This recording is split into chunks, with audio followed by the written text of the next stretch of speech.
Good morning, everybody. Thank you for joining my co-host Jason Snyder and myself, Annette Delancey, on The Profitable Manufacturer. And today we're going to talk about how manufacturing in the United States is coming back, roaring back, actually. And I will start off by saying that I was the community expert in e-commerce fuel, which is a curated group of 7- and 8-figure e-commerce merchants. And I provided a report at the end of last year. And when I say the end of last year, I mean December 31st at, I think it was 11:59.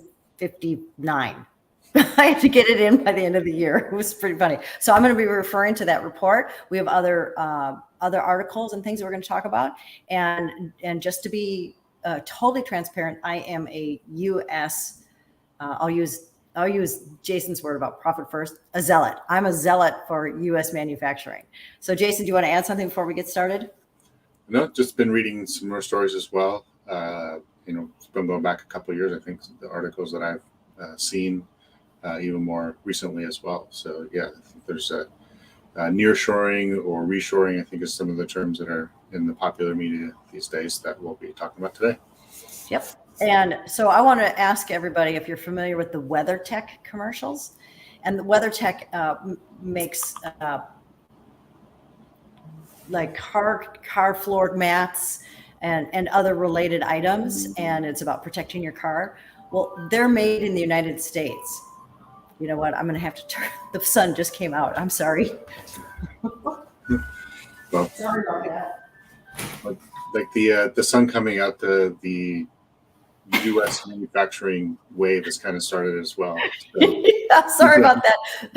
It's a solar powered music box from my mother who passed away a couple months ago, and I love listening to it, but I forgot. Sorry about that.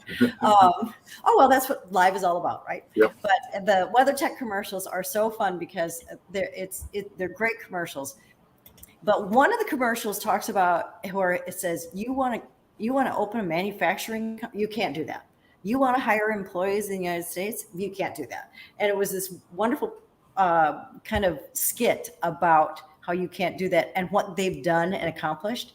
And what's interesting is I was in Florida for a conference a year ago, and I was a guest on a boat, and the boat captain was showing different homes. And sure enough, there was this huge yacht, and we were in a very high-end, I don't even remember where it was, but anyway, huge yacht in front of this house, and had a big W on the boat, on the yacht, and it had a helicopter pad. I mean, we're talking huge.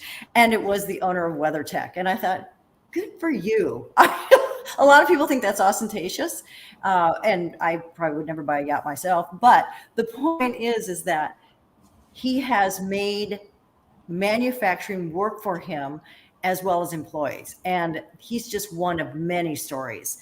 So the pandemic changed everything. I think Jason would agree with that as well, that the supply chain issues, everybody had issues with that. Now, I manufacture in the United States, so I didn't have as much of the issue, but there were other certain elements that I had to wait for because of the supply chain issue.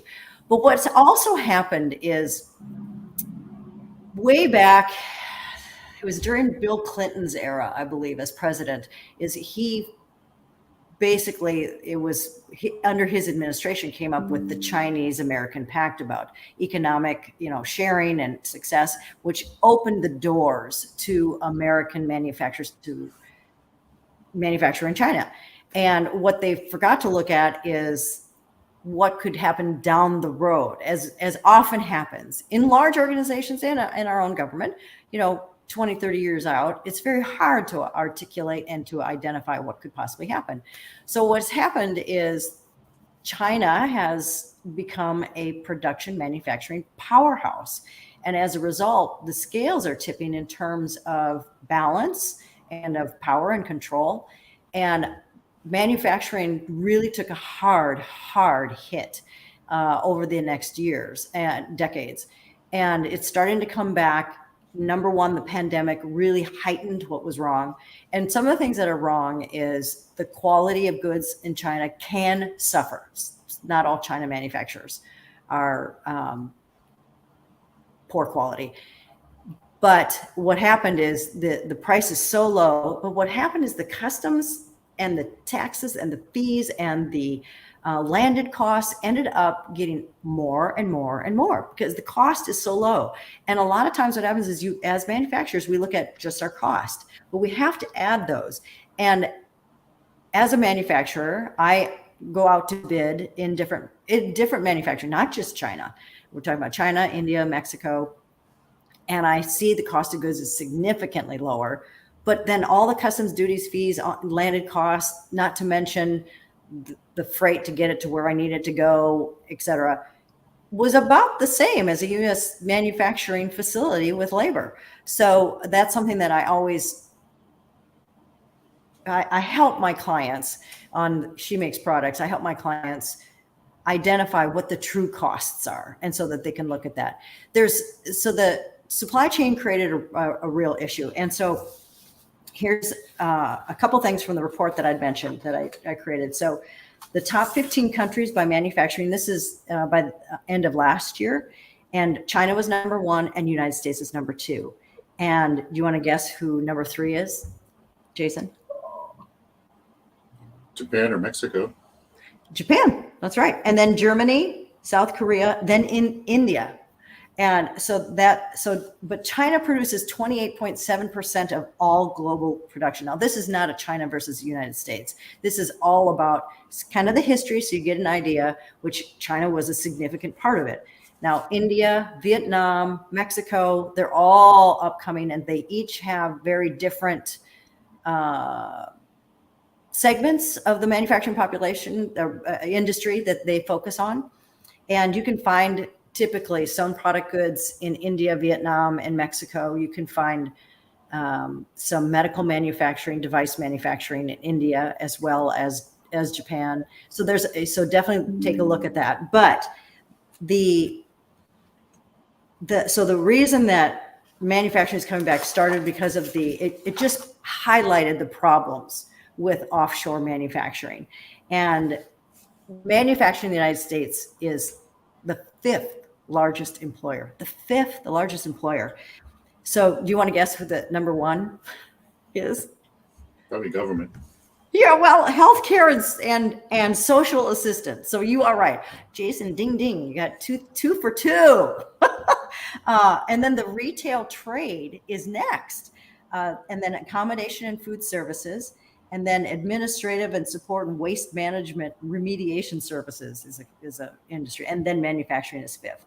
So the 5th largest employer. And I remember I lived near the Bay Area for a couple decades, and we were in an agricultural county, and the number 1 employer was the hospital and all the clinics and nurses and doctors. The next one was the government, which was the school system primarily, and then agriculture. So that was really enlightening to me as well.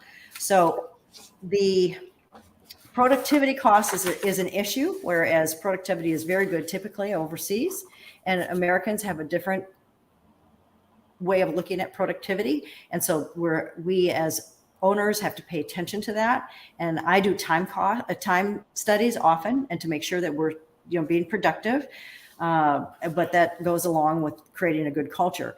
There's also highlighted is the way people are treated, and are they safe for workers? Is it a good, happy, productive environment? Those are factors that need to be considered when if you're looking at overseas, which is typically protected in the United States. So the supply chain, which the disruptions certainly aren't over. A lot of people are still having issues with supply chain issues. So U.S. manufacturing started to come back, and we've had a resurgence of that because of the pandemic, which highlighted the supply chain issues and the problems with it. And all of a sudden, there are more manufacturing jobs are coming back onshore or near shore, which usually means Mexico. But also manufacturing plants are being built. This is part of and I just forgot it, but President Biden and his administration just created and maybe Jason, you can get 3 for 3. What's the act that they just created that gave subsidies for manufacturing companies in certain industries to build? The one I know of is the CHIPS Act for semiconductor. Yes, it's called something. Chips was the one that I know. Chips, yes. But so what I would recommend is if you are in a high tech, which would be like a chip semiconductor, and or in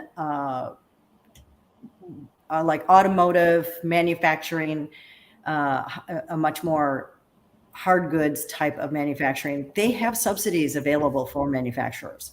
And so there's some opportunity for tax credits. And that's part of the resurgence that's coming through.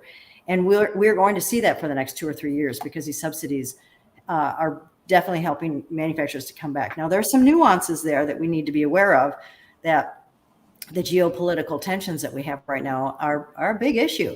And if we take too much from China, China's not going to be happy. But for those of us that are in non-political industries, and Cast Covers, which is my company, Cast Covers, where we make fun and functional products for the orthopedic patient, that's not really a geopolitical issue. So that's one of the reasons why I'm not worried about my company. And it's an issue that we have to be aware of, though, and particularly if you're in a highly sensitive area of manufacturing. So on October 6th, it was 2022 last year, and I think it's similar to this year, is National Manufacturing Day. And who knew there was a National Manufacturing Day? And so that's when manufacturers open up their site for people to tour and to ask questions and possibly recruit some employees. And I would encourage those of you that have manufacturing sites to definitely look in and having it toured and to recognize National Manufacturing Day. And it's not just in California. If you look, sometimes people think it's California. No, California just pushes it out more. California is not very business friendly. We all know that. And I know that. And they're not employer friendly, but there are things that we can do to work within the system to live in this beautiful state. I live in California, and it is a gorgeous state, but it has its inherent problems when it comes to creating business. But if you're across the United States, definitely the United States has many pockets of manufacturing. North Carolina has become known in that area for textiles and manufacturing, from yarn to creating cast covers. And then Austin, Texas is becoming known as a kind of a semiconductor high-end computer hub. They're calling it the Silicon Valley of Texas. So that's also becoming another large area. So there are many areas. So there's also some new terminology that's coming out. There's called smart manufacturing, also known as smart factory, also known as Industry 4.0. So what that does is it incorporates digital technology in industrial processes, and it's capable of raising productivity up to 25% and reduce the time to market by 50%, and increases the flexibility of production and its customization as well as its quality. That's one of the key areas that U.S. manufacturers have overseas, is typically the turnaround time is much quicker, and you can go visit the factories a lot easier, and there isn't a shroud of secrecy, and it's quite open. And manufacturers, I haven't met a manufacturer yet that isn't open to sharing their shop and helping other people. If they're out there, I haven't met them yet. Typically U.S. manufacturers are very open to helping even new entrepreneurs. I do with my Sewn Products Good. I often help. I'm helping a new apparel line right now, and they will not have the 2 to 3 year learning curve I had at all, and it'll get them there much faster. So some of the trends are 2% of all U.S. manufacturers are owned by women. So I'm in the 2%. Which is kind of interesting. And then women-owned manufacturers export 31% of our goods internationally. So of my company, Cast Covers, for example, I ship internationally. It's not 31%, but I do ship internationally. So that's an interesting factor. So I don't want women to think that this is a male-dominated. Well, it is, obviously, but we can certainly make our place in it and make it work for us. Okay, so looking for some of the others. Jason, do you have a couple articles that you want to mention and refer to? I didn't have them. I think we shared them over the last few months. Shared a couple of them with you. Examples of companies relocating part or entire production, either U.S. or Mexico seems to be the popular way, where it's more accessible, closer, easy to access. Those are all factors. And then I'll say the one thing, the trends that's I'm reversing, but things, it's almost like a wave. There's one wave going another, and then it peters out, and then it goes to another. The inflection point was the pandemic, and it caused people to rethink things that they hadn't considered before. These systems that everybody had depended on and had worked for decades, in fact, were not reliable anymore. And so it was requiring people to rethink things in a different way. And, per the terms of just-in-time delivery, and, nobody wanted to hold inventory on site. That increased risk for companies, whether they realized or not. And now they realize that, and so they're factoring those things into their assumptions as they look for where's best place to locate production of things. Excellent. Yeah, very good points. Some of the other events for manufacturers are, other than Manufacturing Day, which is typically in October, there's Manufacturing Month, which is October. There's LiveWorks 23, and it's in Boston. It was in Boston. And it's digital transformation event for the industrial manufacturing world. And there's Engineer West, the premier advanced manufacturing event. And it's 5 expos in one event. And that was in Anaheim this year. And so we'll put those links so you can check into them for next year when they have those dates. And the other thing that's important is let me see, I've got another one.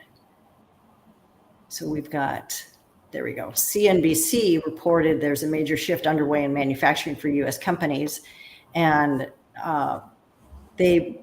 more than half of the companies that they responded to their survey said supply chain issues will continue to be a problem. And they believe that many believe that it will continue and to be part of the problem. And 52% of the organizations also believe that they need major supply chain improvements. And the improvements can mean even manufacturing in the United States.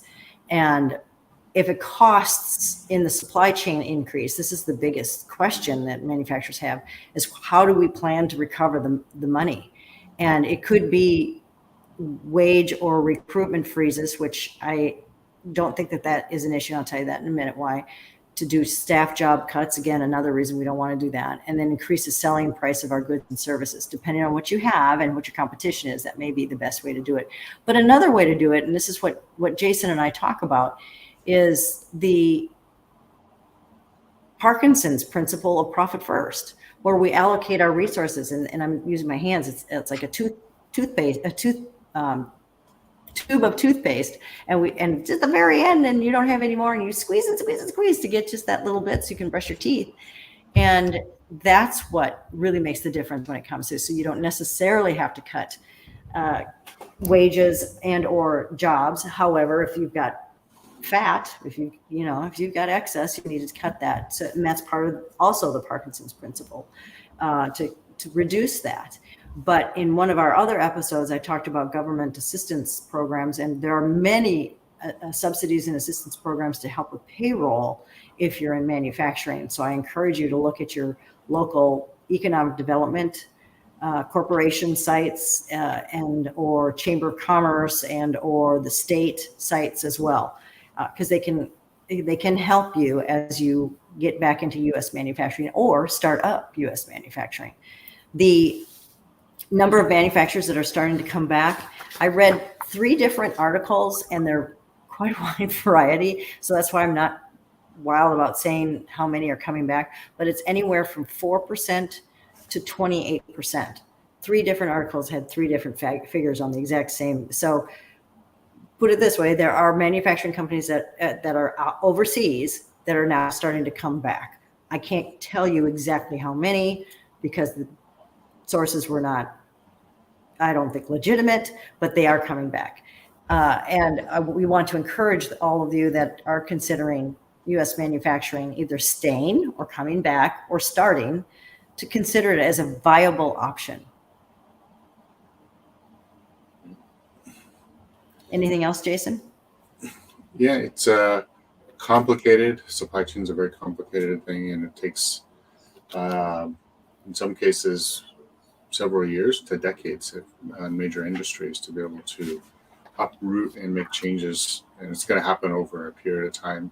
I don't think these dynamics are changing, especially with the geopolitical pressures, if you will, of things. You know, your one law change or interpretation of rules away from not being able to import your goods for and having those things cut off. So it's definitely a complicated thing. And I like what you pointed out about Parkinson's law of you know, for each individual firm, making those decisions and having that principle at play is a internal pressure point to make changes to things, rather than having it done externally to you.